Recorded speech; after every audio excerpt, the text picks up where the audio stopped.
Yes, people, welcome back to the episode 3 of the Shoestring Budget Podcast. My name's Jordan. I'm joined today by Tom. How you doing, bro? I'm good. We have got a lot to talk about. Let's dive straight in. So let's start first of all with we'll go through the weekend's results really quickly. And there's obviously one scoreline in particular that I know we're going to jump into in more detail, but I'll quickly run through the weekend's results. So we have Aston Villa beating Everton 2-1. That result shocked me, to be honest. I did think Everton, based on what I saw against Chelsea last week, I thought Everton were going to do one over on Villa, but fair play to Gerrard and the team. They seem to have pulled themselves up. Tyrone Mings obviously came under quite a lot of stick in the week. He's obviously had his captaincy stripped from him. Did that scoreline shock you? No, this time I didn't even watch the highlights. It's weird because games like that I don't really watch as often as like the big games. But the scoreline, to be honest, it didn't shock me because I know what Aston Villa are like. They're one of them sides. You never know what you're going to get out of them. That's very true. I mean, we saw them. We watched the game pre-season against Man United, and I mean, the first half they were all over the place. Second half they came out and they absolutely obliterated United. So you don't know what you're going to get from them. I agree with that. Arsenal 4, Leicester 2. Arsenal, I said this at the start, they're going to be a team to watch this year. I'm really liking them. Leicester obviously aren't as strong as they used to be. They've not been able to make many or any signings, to be honest. I don't know anyone that they've signed. Quite a few outgoings by the look of things. They could be in real trouble this year, to be fair to them, Leicester. How come? Well, if you think, if you look at their financial situation, they've not been able to register or sign anybody. They've had a lot of players looking like they're going out. And you look at it like they could also be losing Wesley Fofana as well. Yeah, Wesley Fofana to Chelsea is the big one, rumoured to be around 70 mil. And then you've also got James Maddison, rumoured to be interested to go to Newcastle. So, two huge losses for Leicester. And, I mean, this fixture maybe a year or two ago, you'd say Leicester win. But Arsenal, I think, have strengthened so well. What a transfer window, though, for Arsenal. It's absolutely fantastic what they've done, bringing in Gabriel Jesus.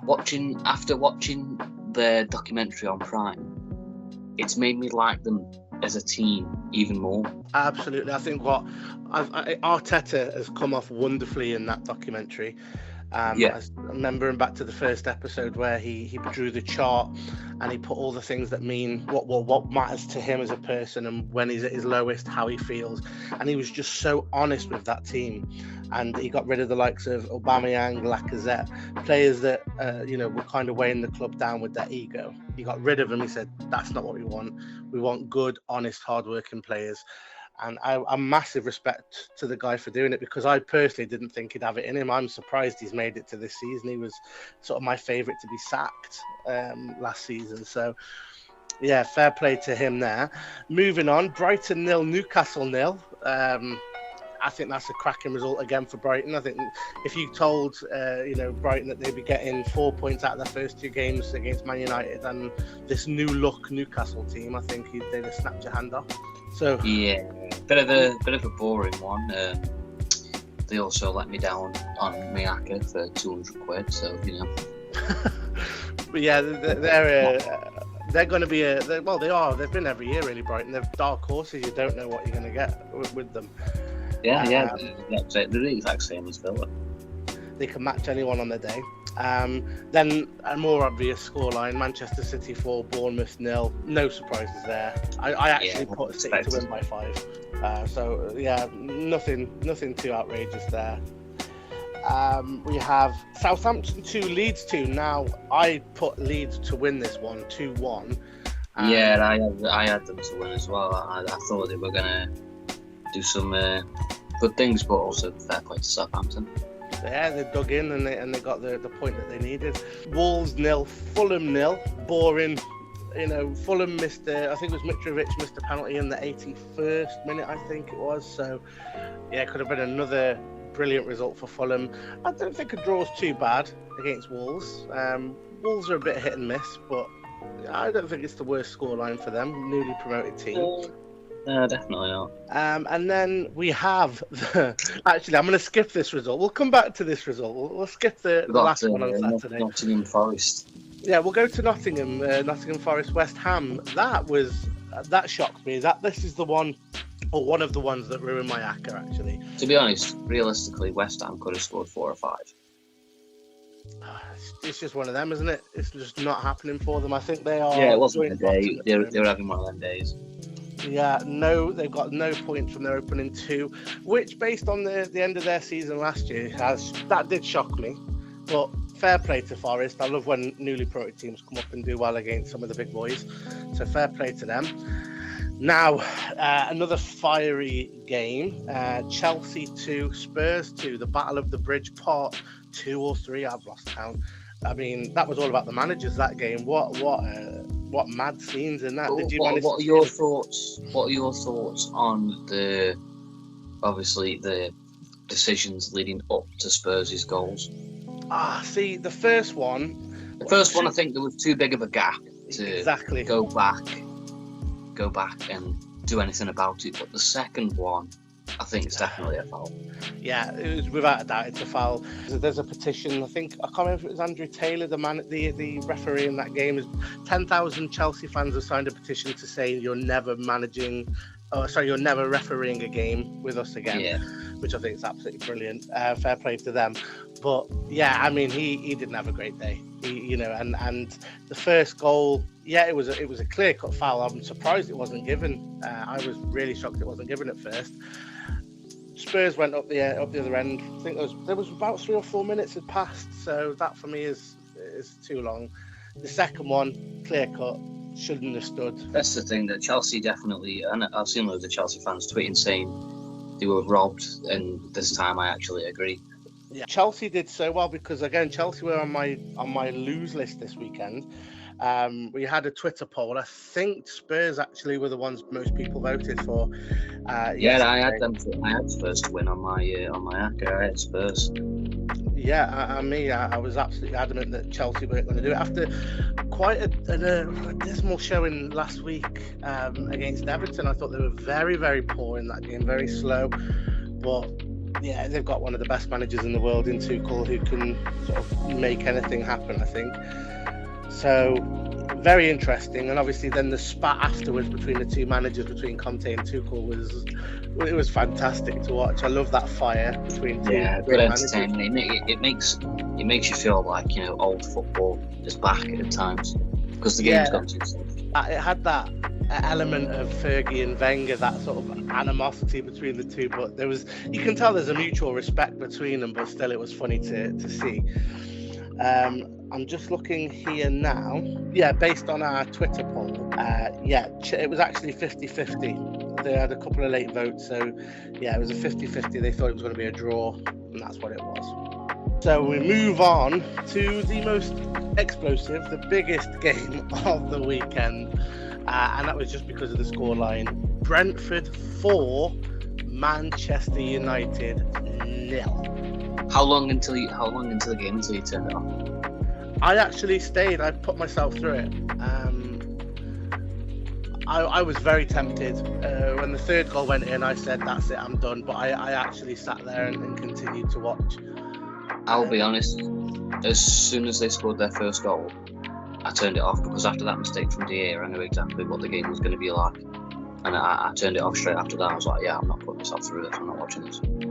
No, and you know what? I can't blame you. As soon as that first goal went in, I felt exactly the same. I thought, here we go.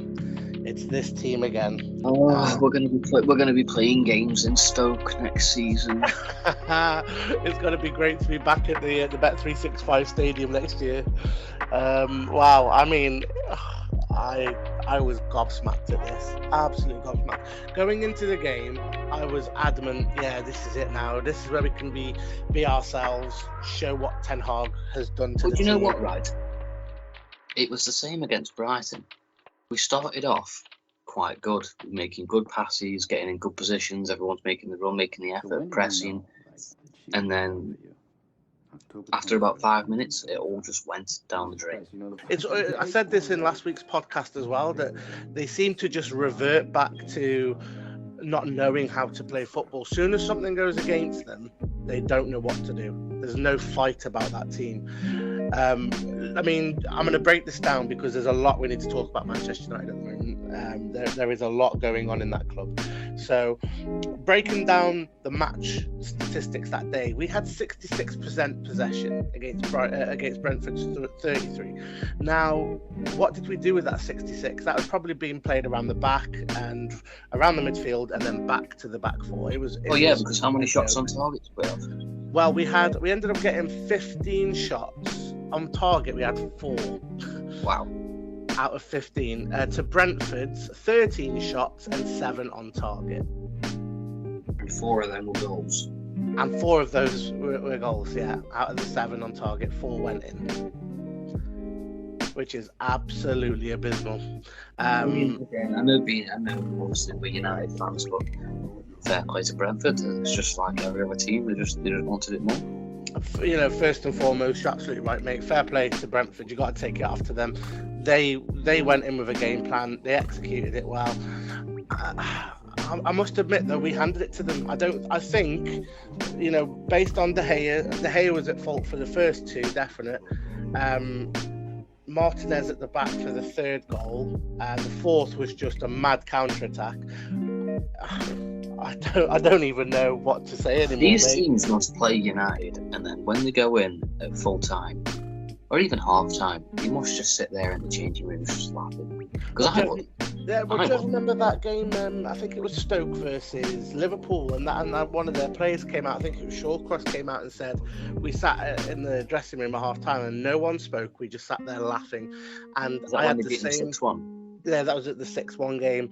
And that's how I felt yesterday watching this Brentford team. I thought they must be sat in the dressing room killing themselves laughing, going, let's go and get 8.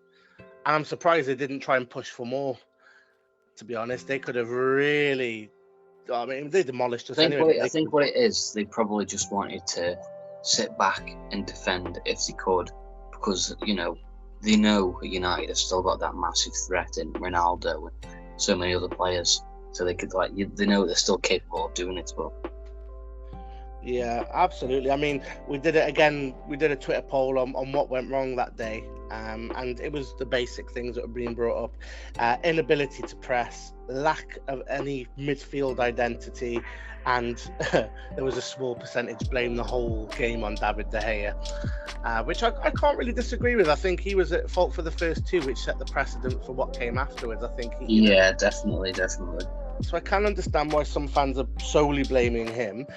What a mess that club is in at the moment. It is absolutely ridiculous what's going on there. Obviously, we've got the Glazer out movement. There should be a protest next Monday.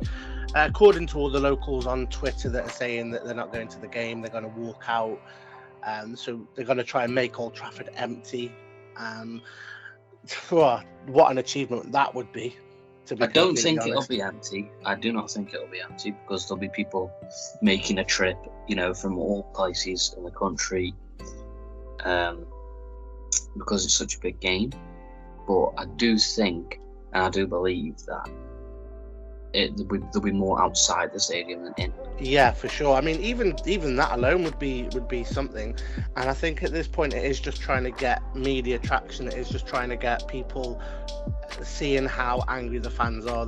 I've noticed a lot of big outlets are focusing on the fans' anger towards the Glazers. They're focusing on it more and more now.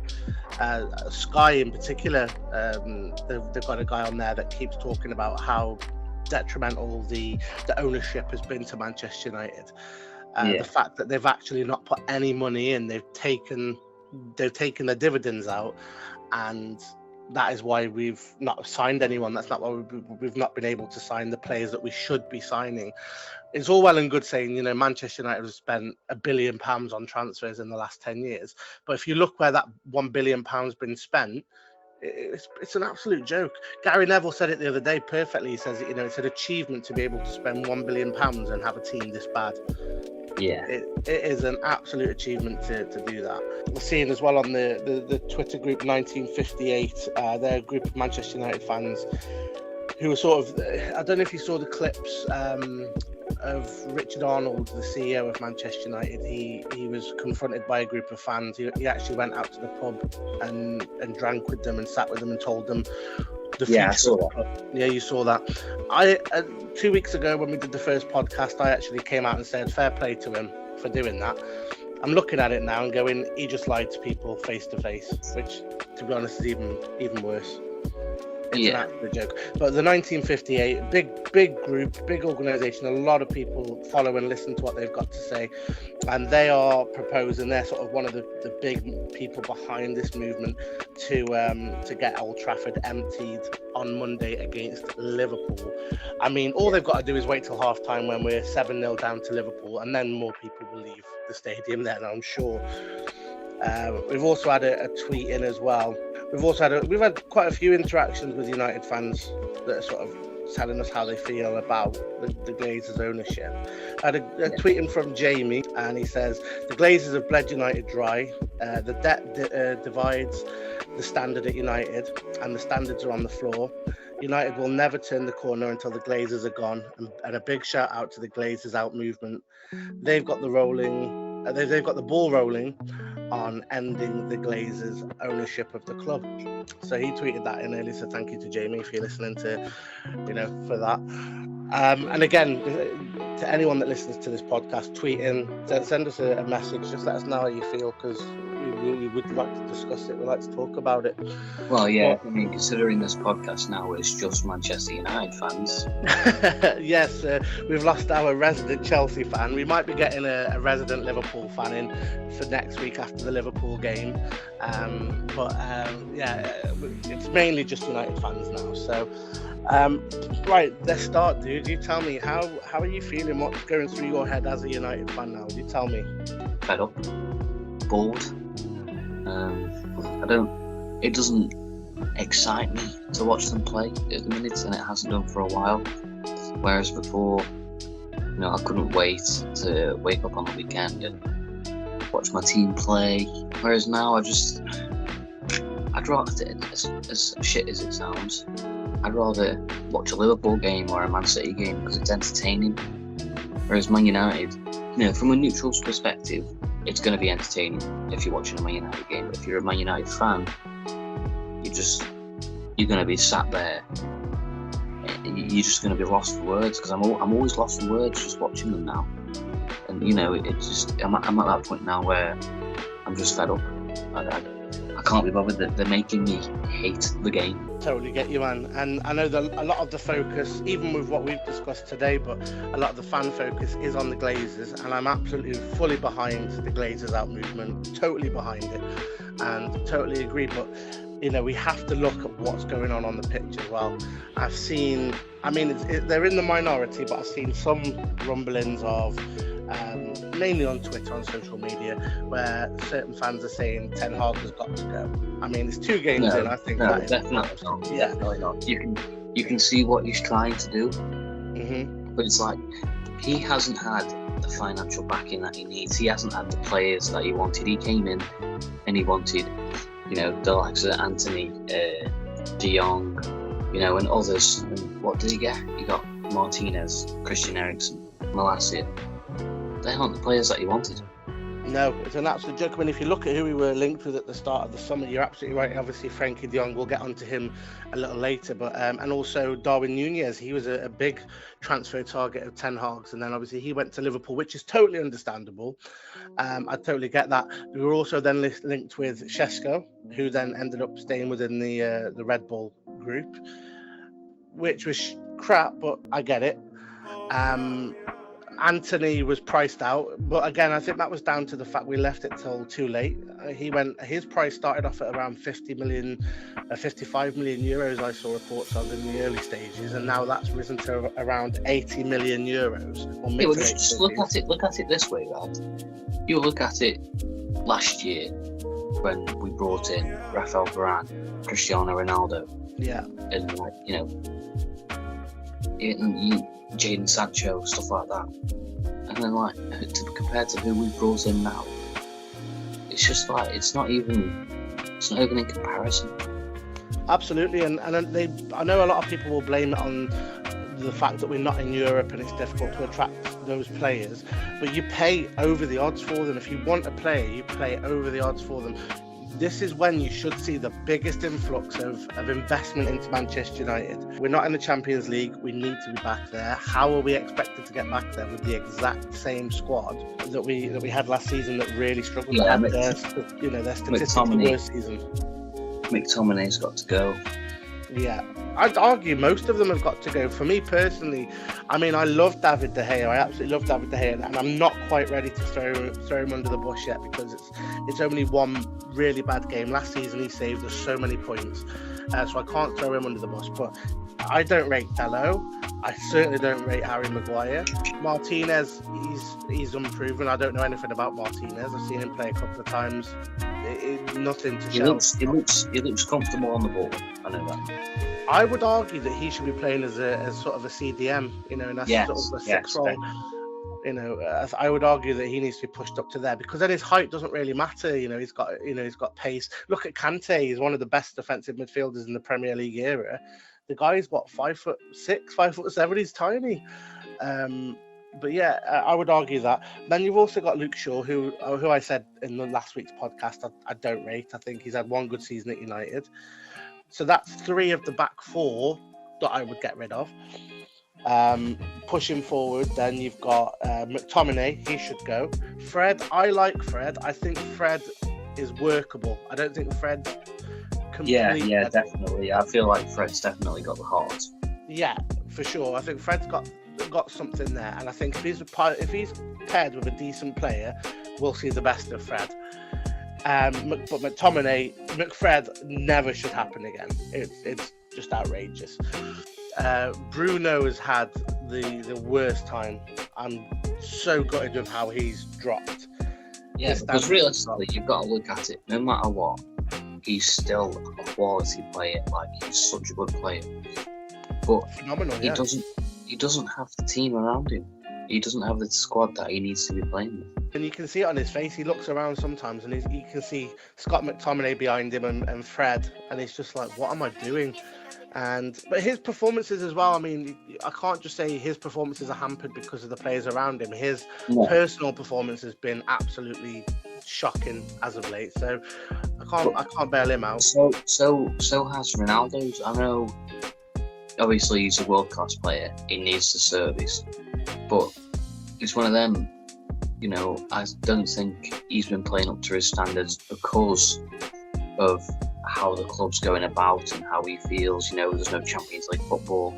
He knows he's not getting anywhere. He's spending his last couple of years at a club that's not doing anything, a club that he wants to love. So I feel like he's got no motivation whatsoever. We'll come back to Ronaldo, because I definitely have a thing or two to say about him as well. I think you're absolutely right there. Rashford, he needs to go. I would have taken 60 million from PSG and run for the hills. There's a quality player in Marcus Rashford, but I think he's so hampered by what's gone on at United. I think his head's completely in the shed, and I think the only way we're going to see the best of him is if he moves on. I don't think he can do it at United anymore. In a similar way to Maguire, I think their heads have gone. I think they've suffered personal abuse, and I think they've suffered on the pitch abuse. I just don't think they've got that fight in them. Jadon Sancho, I mean, I don't even know what to say about Jadon Sancho. I've not seen anything from him. He's not good or bad. He's just so average.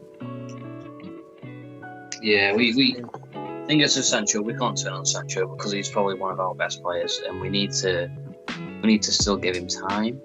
Not loads of time, because he's had quite a bit already, but we still need to give him time to adapt into a team that's so mediocre.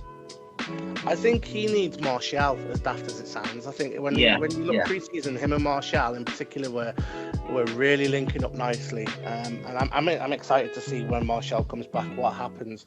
But then obviously going back to the main man himself, Cristiano, I felt so sorry for that guy the other day, seeing his face when we were conceding these stupid goals, and he just looks broken, and I hate the fact that he's come back to this club and we've broken him. Yeah, he needs to move on. He does. He needs to go. And I don't think I'll ever say it about another player, because, I'm always one of them people. If you don't want to play for the club, get out. But with Ronaldo, I want him to go for him. He does not deserve this. at his age, 37 years of age now, he's in the twilight of his career. He should be playing in the, at a decent level, and he should be playing with a team that is competing for the league, the Champions League. He shouldn't have to put up with this bang average. No, this isn't how we want the GOAT to end his career. Not when you look at the other GOAT, Lionel Messi, I mean, he's playing in a much easier league. No disrespect to the French league, but it's much easier than the Prem, and he's having a great time. So I do feel sorry for the guy, and I hope he does move. There's talk today. I don't know if you've seen. There is talk of Eric Ten Hag agreeing to rip up Ronaldo's contract. He's happy. He's given the okay for Ronaldo to leave on a free, and we just get rid of him. There were some reports last night or very early hours this morning, that Joel Glazer is the one that said no. He's not allowing that because of the commercial damage it would do to Manchester United. But I think at this point, Ronaldo's going to do more harm than good with his attitude, with the negativity that he's emitting. And I don't think he's wrong to. I'm just saying that's just how these things happen. So there is a lot of talk of him going as well, and I hope he does. I hope he goes on a free. I hope we let him go and he finds a club that I hope he goes back to Real Madrid, to be honest. I just can't believe what I'm seeing. I thought last year, to be honest, was a low. I thought it was the lowest it could go, but the opening 2 games, oh wow. That's what I mean. It's like we're only 2 games in, so you can't really speak too soon. But for sure, from what we've seen, it doesn't look good. Maybe it picks up, soon. But we'll see on. Oh God, we'll see on Monday when we face Liverpool. But I'm not even looking forward to that game. That's going to be one that will probably be off by half time. I can imagine that being an absolute drilling. And there's some talk. I mean, I don't know how you feel about this. I'm kind of mixed on this, but some people are saying that Eric should walk, because just to keep his reputation intact. There are a lot of reports coming out of Holland as well. I've seen quite a few journalists put out there that his agents and his representatives are very disappointed with how Manchester United have left Eric Ten Hag out to dry, because of the lack of signings, the lack of commitment in the transfer market. Do you think? How do you feel about that statement about Eric Ten Hag walking? And I'm kind of like 50-50. I agree, but I also disagree. But I agree because, he was such a good manager for Ajax, and he's got all this potential. And we were like, oh, we'll bring him in as the manager. Everyone was so excited about him because, he knew what he could do as a manager and how he was as a person. But then, now he's not getting the backing. He should realistically walk if he's not getting what he wants as a manager. Because he's got one hell of a job to do at United if he stays. But I disagree, because if eventually he's there and he does get the players that he wants and he does get the backing that he needs, and he takes United back to that top level, he will then probably be seen as one of the best managers. I'm the same as you. I'm 50-50. I think for him, again, a similar situation to Ronaldo. I think, for him, he should go to keep his reputation intact. But I also don't know any other managers as good as Ten Hag that are out there at the moment that could take Manchester United back up. There's a lot of talk about people bringing up Pochettino again. I don't see how Pochettino could do a better job than Ten Hag. Personally, that's the thing, though. That's the thing, right? At this moment in time, United could get rid of Eric Ten Hag, or he could walk and then bring in another manager. But what's going to change? Just because the manager's changed doesn't mean the financial circumstances are going to change, and that new manager's going to get the players that he wants. Yeah, for sure. It's going to be an everlasting cycle, I think, until the Glazers have gone. Touching on a great point there, I'm not sure if you saw over the weekend, there was a guy called Michael Knighton who came out. Yes. You saw that, and he basically did an interview. I forget the YouTube channel he did an interview with, but it was he's basically saying he's putting together a consortium to buy Manchester United. What do you think about this Michael Knighton guy? He's obviously a bit before your time and mine, to be honest. I wasn't born when he was first associated with Manchester United, but do you think this is something possible? Do you think this is something that he could achieve with a consortium behind him? To be honest, like you said, it was quite before my time, so I don't really know who he is. I've seen clips of him here and there on Twitter and stuff like that. And to be honest, if he is 100% committed, then I'm all for it. If he's going to invest into the club, invest into the players, the manager, the staff, everything, the stadium, then I'm 100% there for it. If not, then what's the point? Just walk away until we get somebody who is going to be 100% through and through Man United. Yeah, that's it. We need someone to invest. Someone similar to what's happened with Chelsea and Ted Bowley, someone that's actually willing to put their own capital into the club instead of buying the club on debt and investing in the club on debt. Well, I'm sorry, just look at that. Like, Chelsea have had new owners. Who have they gone and signed? They got Koulibaly, Raheem Sterling, two amazing players. You look at Arsenal. I know they haven't had new owners, but still, they've had a transfer window. Zinchenko, Gabriel Jesus. Again, two amazing players. And you look at United, they've had Christian Eriksen. Don't get me wrong, a very talented player, but not on the same level as the likes of Jesus and Sterling. We've had Malacia. He's young. Nobody really knew about him. Then Martinez, again, he's a good player, but he's not on the levels of Koulibaly and stuff like that. Everybody in the Premier League is just doing it better than us at the minute. Yeah, our transfer policy is all over the place, if we even have a transfer policy. Sticking with Michael Knighton, he has put out a tweet yesterday. This is what the tweet says. He says, "I am so sorry, I cannot be more precise with dates. This is very difficult. We have done well to get this far, and these owners will be gone by the end of the season. God bless you all, including Howson." That's a reference to Stephen Howson. If you haven't seen the beef between them two, check out the YouTube, Stephen Howson's YouTube. It's very funny. And he's also gone on to say, "I leave no one out. We need every single fan on board." I agree with that last statement. We do need every single United fan to club together. Yes, but end of the season, I can't do this for a whole season. Do you know what? We could even be in the relegation zone this time, come the end of the season. The way things are going, the way things are looking. So, imagine, come the end of the season, like what are United are in a relegation battle. Imagine. I mean, it is crazy. The thing is, as well, it's 2 games in, and I know we're being a little bit dramatic by saying, "Oh, Man United are going to be in a relegation scrap." Yeah, but look at us. We're Man United. One of the biggest clubs in the world.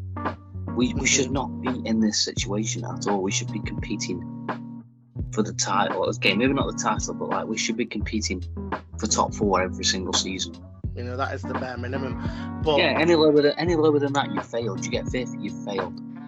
You get 4th, 3rd, you've done well. 2nd or 1st, you're Man United. That's what you're supposed to do. What gets me with going back to this talk about relegation is I can't see a way out. Sometimes you watch a game and you think, "Oh, we were unlucky," or it was a bit of a bad day. Watching the two games that we've had so far, we look abysmal. We look like a newly promoted team. You look at it and you think, it's only 2 games. But those 2 games were against Brighton and Brentford. Yeah, there's that as well. Not no Arsenal, to them two not teams. Arsenal, not Tottenham, not Chelsea, not Man City, not Liverpool, not West Ham. Yeah, honestly, it is a joke. I really hope there's something in this Michael Knighton guy. I think it was back in the late 80s, early 90s, he tried buying Manchester United and failed. So there is a lot of talk about him just putting this out for self-image.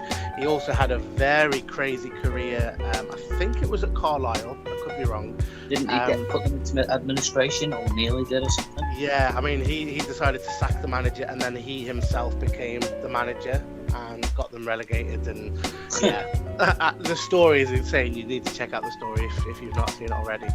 That also, let's move on from that little part there to the transfer news of Manchester United. And one thing today, I put out a tweet this morning, and I'm still really upset about this.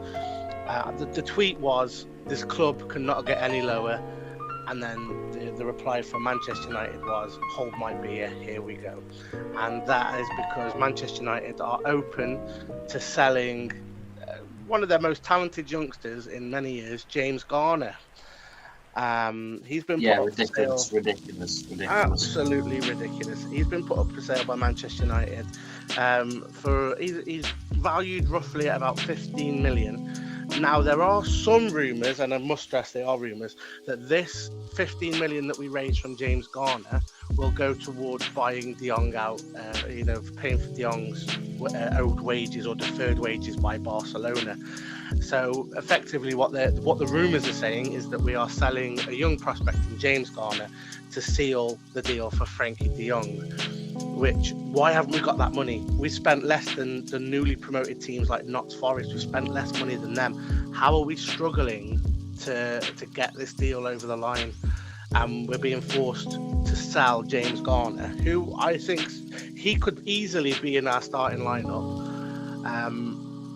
I just don't get where this is going. We've got so many youngsters who could be in our starting lineup, like Garnacho. He looks unreal. Such a talented player. Absolutely. I mean, you look at Scott McTominay, there's easily James Garner. There's also Zidane Iqbal that can play in that position. I'd even argue Charlie Savage is better than him based on what we saw pre-season. So I would just stick these kids on. Garnacho for Rashford. He is such an exciting player. Get rid of some of these. Apparently, Eric Ten Hag wants to not start the likes of McTominay and Rashford and Maguire and all that stuff, but because of their contracts, they have to play a certain amount of minutes, a certain amount of games, blah blah blah blah blah. And that's what's in their contracts, so he's kind of forced into playing them. Do you know what? I'm not 100% sure on that. I've not heard that myself, but I can totally believe that is true. I'm not saying it is true. It's from what I've seen on Twitter and stuff like that. That's from what I've seen. Whether it's true or not, I'm just putting it out there. Yeah, for sure. But I do think there's probably some truth in that, because if you look at Ralph Rangnick was, such a highly thought of manager. He consistently played Maguire up until the end. There's Ollie before him. Ollie was kind of a yes man. Just speaking on Ollie very quickly, I think some people, including myself maybe, we owe Ollie a slight bit of an apology, because he got a tune out of these guys. He got something of a tune out of these guys, which I think... We finished second with this team. Which I think is an absolutely mad achievement. Now, I know a lot of people are saying at the moment, the fan base again is divided on this. There's some fans saying we owe Ollie an apology. There are some people saying we're in this mess because of Ollie and the signings that he made. He brought in the likes of Wan-Bissaka and Maguire. And I think he was him and Jose really were the ones that promoted Scott McTominay into that starting lineup. So, it does go both ways, but I do think at the same time, I think Ollie, what he achieved with this team is absolutely amazing, absolutely incredible. Yeah. But yeah, I don't get why we're not playing more of the younger players. I really don't. Maybe after the Liverpool game, drop a load of them and stick the youngsters out there, and I guarantee you they'll fight for the badge more than these lot will. Yes. But yeah, there's sad news coming out, obviously, about James Garner. Now, there is talk of some incomings, which is fantastic, because, that's something that we have lacked this season, which is incomings. Now, I have not heard of this player, and I've tried to pronounce his name many different times. So we are linked with Austrian striker who plays for Stuttgart called Sasa Kalajidzic. So sorry, I butchered that. Kalajidzic, I don't know how you pronounce it. Let's just call him Sasa. We've been linked with him. He's got 1 year left on his contract at Stuttgart. Sky Sports are really sort of leading this story at the moment, and we've been linked with him. I believe it's going to be between 15 to 20 million euros, which is a decent fee. Guy's 25 years old, plays in the Bundesliga, which isn't great. I think last season he managed to get around 13 goals. Does that fill you with any confidence? Not really. No, I'm the same. I've never heard of the guy. We need more than one signing to sort this team out. Absolutely. I've never heard of the guy. I've never heard him sort of spoken about in high terms, anything like that. That's the thing. You've got other teams that are out there signing well-known world-class players. United are out here signing players nobody's even heard of. Yeah, and not even and ridiculous amounts of money as well. For lots of money and not at peak ages. I mean, when we signed Diallo and who was the other young winger we signed that season? Diallo. The other young winger plays for Uruguay. Palestri. Yeah, Palestri, yeah. I was like, who the heck are these? But they're signings for the future. They're sort of 18, 19 years old, or even maybe 20, who you can see in 5 years' time will become Manchester United starters, we hope. But when we're being linked with 25-year-olds who score 13 goals in the Bundesliga they'll probably be our main striker. They'll be our main starter if Ronaldo leaves. I mean, it's not great. Another one we've been linked with as well. I'm not sure if you've heard of this guy. I've only heard of him through FIFA. He scores against me all the time, so he's going to be good. Raul de Thomas. No, because I don't play FIFA. So. Right. Yeah, he scores against me. He's a player that always crops up on FIFA. And there's him and a guy called Briel Embolo, and I hate both of them because they always score every game they play against me. Anyway, that's the only reason I know of him. 27 years of age. I think he actually got quite a few goals last year. He got 17 goals in 34 matches in La Liga, which is a goal every other game roughly. That's quite good returns. I think that's decent. But he's 27, probably going to cost in the region of £25 million, so probably around 30 million euros. Again, is that one that fills you with any sort of excitement or optimism or hope? Again, no, because I've never heard of the player, never seen the player play, so I don't know what to expect. I'm not going to go, well, yeah, we're signing this player, he's world class, hopefully he takes us to where we need to be, because I've never heard of him. Most of these players I've never heard of, so they don't give me any hope. No, I'm the same. I don't even know why we're being linked with these players. I don't know. It seems like pure desperation. The one name that we've been linked with, but only by transfer gurus like Fabrizio Romano and people like that, is Jonathan David. I'm not sure if you've heard of him. He's a Canadian striker. Yeah, Canadian. Yeah, that's the one. Plays in League One, and he plays for Lille. He's only 22 years of age. He's looking at a move out of the club. Apparently, he wants to leave Lille. And Newcastle are looking at a £42 million bid for him. Now, for me, that is the kind of person that I would want to be buying right now. 42 million for a 22-year-old. I've seen him play. I know what he's like. I know his style. I know he's pretty good. Yeah, he's young. I'm sick of United signing these old strikers. Exactly that. I think he's young. He's very direct. I've only seen him play once or twice last season. He's very direct. This season, he started off absolutely fantastically in Ligue 1. He has got 2 goals in 2 games. So you can't get any better really than that, unless you're scoring 3 or 4 in 2 games. But fantastic start for him. And again, he's too good a signing for Manchester United. They're going to probably end up going with, 38-year-old. I don't even know. Probably end up going back in for Arnautovic. Who knows? Try and sign him again on the sly. The other big one that we've been linked with, I'm actually a bit excited about this one.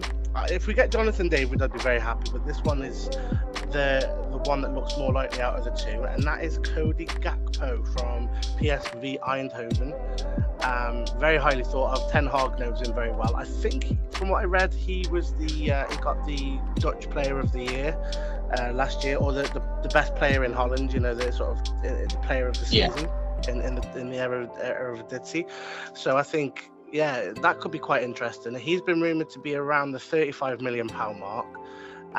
He again hit the ground running, 2 goals in 2 games, similar to Jonathan David.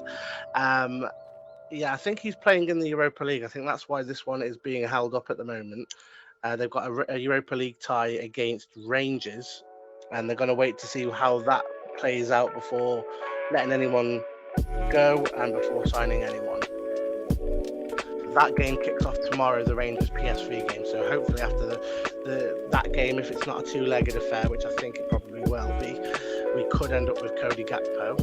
How do you feel about that? Is that one that gets you going or anything like that? I mean, I'm all down for a young, talented striker who's already doing it. Regardless of what league, if he's already doing it, he's getting Player of the Year, then he's doing something right, and that's what it was. Yeah.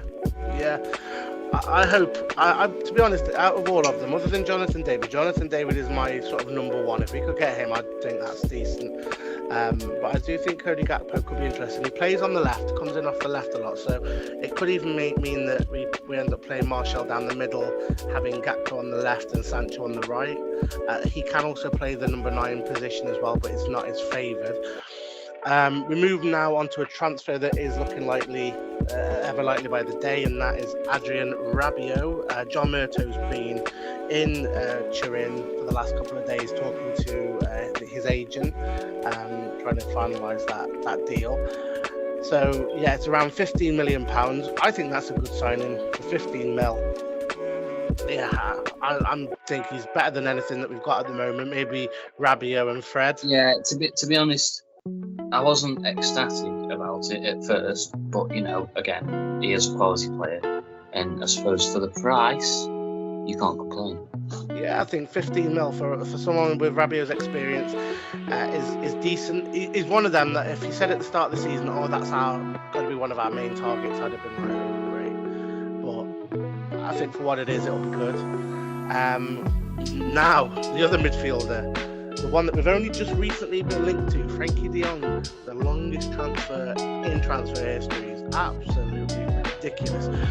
So today it has been announced by many outlets in Spain that he will be a Manchester United player by the time we play Liverpool, which is a week today, so a week Monday. And I mean, I've heard it all before. 3 weeks ago it was 90%, 2 weeks ago it was 95%. I don't even know anymore. Yeah, with this one, I think we just wait and see. It's what it has been all season. I mean, I think the deal was agreed back in July, and it's just nothing's happened. It's absolutely ridiculous. There is a report that's come out from Sky 5 minutes ago saying that Manchester United's optimism is dwindling over the de Jong deal. So basically that it's looking ever more likely that he won't join us. Again, we did a Twitter poll on that earlier, and I think it was joint between where he would go. So we tweeted out saying, is he going to go to Manchester United or Chelsea, or is he going to remain at Barcelona? So what do you think before I reveal the Twitter poll? What do you think? Where do you think he'll go? I'm hopeful that he'll join United, but I think, if it was going to happen, it would have already happened. So I think he'll stay at Barca. I think he's going to end up at Barca, or staying at Barca. So this has actually been one of our busier Twitter polls, so more people have interacted with this than most. So 71% say he's going to end up at United. 7% say he's going to end up at Chelsea, with the remaining 21% saying he will stay at Barcelona. So yeah, the fan base is sure he's coming to United, and that's going to be another storm if he doesn't sign, and we've wasted all that time on him. It's going to be absolutely crazy. It's going to be interesting to see. So, I mean, that's everything that I wanted to discuss with you. Is there anything else that you want to add? No, I think we've covered everything, to be honest. I think we have.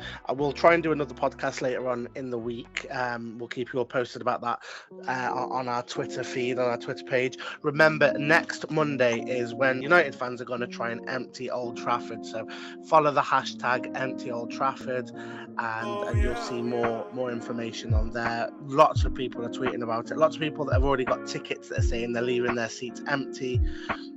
So that they can just be empty seats in the stadium, which is going to be crazy. But yeah, make sure you follow the hashtag #EmptyOldTrafford. Also, please follow us on our Twitter, which is the Shoestring Pod TM. And if you just put the hashtag the Shoestring Budget Podcast, will be the first ones you see. thank you for listening. Thank you, my boy Tom, for joining in as ever. It's been emotional. And yeah, as always. As always, my man. And I'm going to leave it on this. #Glazers out.